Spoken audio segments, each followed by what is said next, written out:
Inisiasi atau pendewasaan anak mulai dari kecil itu ditandai dengan pembangunan sebuah rumah adat yang sekarang berdiri, namanya Rumah Karapau. Bahasa Kamoro kami mengatakan Karapau. Salam, jumpa kembali di Jejak Papua Channel. Video ini adalah tradisi ke-19 dan tradisi ke-20 dalam tema besar makna 20 tradisi di tanah Papua. Video pertama telah disajikan tentang makna tradisi bakar mayat dan bakar batu. Video kedua, tradisi kepalek dan ararem. Video ketiga, tradisi tato dan sasi. Video keempat, tradisi tipa darah dan maserandak. Video kelima, tradisi perang dan mumi. Video keenam, tradisi noken dan kipomoti. Video ketujuh, tradisi pinang. Video ke-8, tradisi yuwo. Video ke-9, tradisi suanggi. Video ke-10, tradisi waita dan tradisi snopmor. Video ke-11, tradisi patumbis. Dan video ke-11 ini disajikan tentang tradisi wor dan karapau. Mari kita mulai dengan tradisi wor.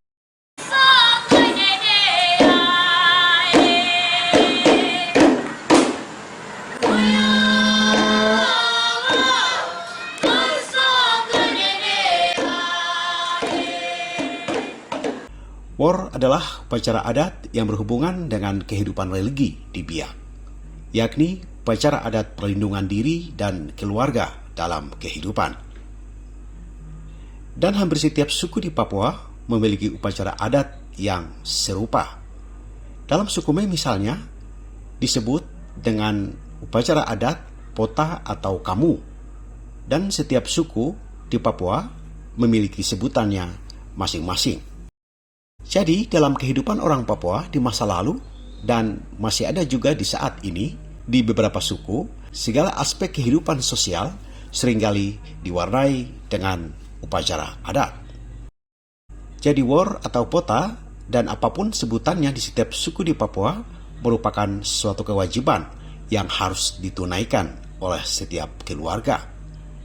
Ia adalah sebuah upacara untuk memohon, mengundang atau meminta perlindungan dari leluhur dan penguasa alam semesta, Tuhan. Upacara adat ini dilakukan untuk mengiringi perjalanan hidup seseorang, sehingga apabila tidak ditunaikan oleh suatu keluarga, dipercaya akan berakibat ketidakstabilan dalam kehidupan pribadi maupun keluarga mereka. Artinya akan mendatangkan gangguan atau penyakit bagi keluarga yang lalai melakukannya. Jadi, tradisi ini sering dipraktikkan dalam bentuk upacara adat atau nyanyian adat dalam kebudayaan di setiap suku.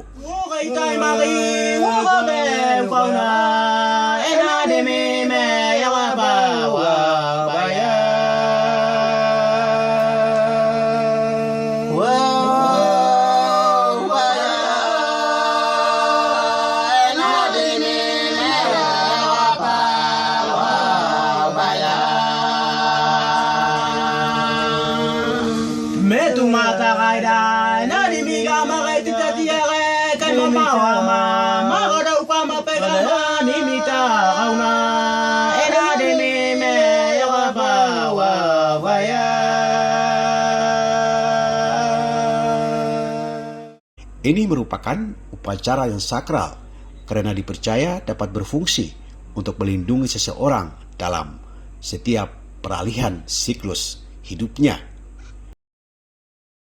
Tradisi ini di beberapa suku di Papua sudah lama ditinggalkan setelah kontak dengan dunia luar, terutama dengan masuknya agama di tanah Papua.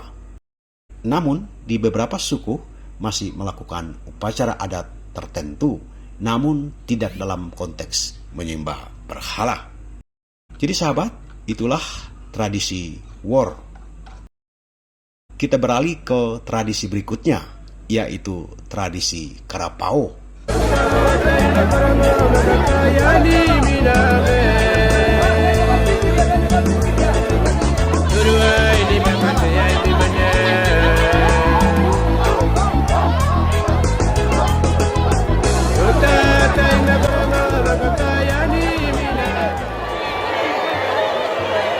Karapau adalah ritual adat milik suku Kamoro, tanah Papua, yang kini termasuk dalam Provinsi Papua Tengah. Suku Kamoro dikenal memiliki berbagai kekayaan budaya seperti ritual alam, upacara adat, seni ukir, anyaman, tarian, dan hasil kerajinan. Suku Kamoro juga dikenal sebagai suku yang memiliki kemampuan tinggi dalam hal seni ukir, dan tradisi Karapau adalah salah satunya. Tradisi Karapau adalah tradisi yang mengukuhkan anak laki-laki Kamoro memasuki fase remaja, usia di mana anak-anak mulai mempelajari adat leluhur dan cara bertahan hidup agar kelak dapat menghidupi keluarganya. Acara atau pesta inisiasi anak-anak laki-laki untuk menuju kedewasaan, mulai dari tingkat anak menuju remaja dan akan menjadi pemuda, lalu mereka akan berkeluarga. Tradisi ini terdiri dari 3 tahap. Menurut tradisi Kamoro, seorang anak lelaki Kamoro mendapatkan inisiasi pertamanya saat berusia 7 atau 8 tahun. Inisiasi kedua saat sang anak berusia 15 tahun atau 16 tahun. Dan pada tahap kedua ini, anak lelaki yang diinisiasi menjual topenanya. Topena adalah semacam pakaian untuk anak-anak sebagai simbol tauri yang merupakan penutup penis dan sebagai tanda akil baliknya seorang anak laki-laki. Tahap inisiasi yang ketiga adalah tahap tambahan yang dilaksanakan hanya setelah sang anak laki-laki tersebut telah beranjak dewasa dan siap berumah tangga.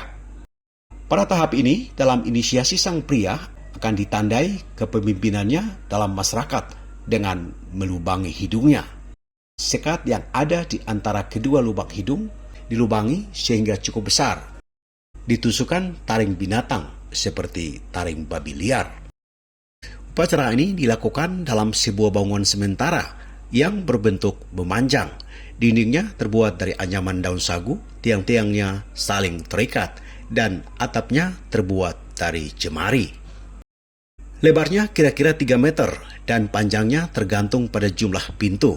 Sedangkan jumlah pintu tergantung pada jumlah anak yang akan diinisiasi. Bangunan Karapau paling besar yang pernah ada dibangun panjangnya sekitar 30 meter. Untuk memastikan seseorang anak siap melakukan upacara Karapau adalah dengan menyuruhnya menunjuk batang pisang. Jika ia kesakitan, berarti belum siap untuk melangsungkan upacara Karapau. Upacara yang meriah ini berlangsung beberapa hari, mirip sebuah karnaval. Diva ditabuh, tarian-tarian dipertunjukkan, dan nyanyian dipimpin oleh seorang ahli atau Ndikarawe menggema sepanjang upacara inisiasi ini berlangsung.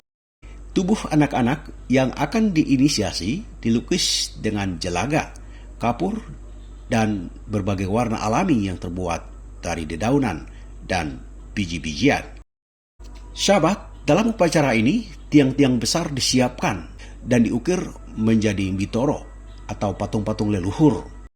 Dilukis dan dibangunkan dengan mantra-mantra yang diatur oleh opakawe atau tua adat yang memimpin seluruh proses upacara inisiasi ini. Dengan gagah, mitoro diarak keliling kampung sebelum akhirnya diikat di depan Karapau. Sahabat, pendirian mitoro bertujuan mendatangkan kembali kekuatan dan kebijaksanaan dari para leluhur yang semasa hidupnya dikenal dengan kuat, dihormati, dan memiliki satu kemampuan khusus seperti ahli dalam membuat perahu atau berburu yang kemudian layak untuk ditiru atau dicontoh oleh anak-anak yang diinisiasi. Sahabat, kekuatan-kekuatan atau keahlian para leluhur diperkenalkan kepada anak-anak yang diinisiasi. Patung-patung Mbitoro adalah simbol dan dipercaya hadir untuk menjadi pelajaran penting bagi anak-anak yang beranjak dewasa. Jadi sahabat, itulah tradisi Karapau. Sekali lagi, tanah Papua tidak hanya kaya akan kekayaan alam, kekayaan wisata, dan situs konflik menahun. Hampir setiap suku dari 200-an lebih suku di Papua memiliki tradisinya masing-masing yang telah diturunkan dari nenek moyang mereka. Dari banyak tradisi tersebut, tradisi ini adalah tradisi yang ke-20 dalam tema besar 20 tradisi unik yang disajikan dalam Jejak Papua Channel ini.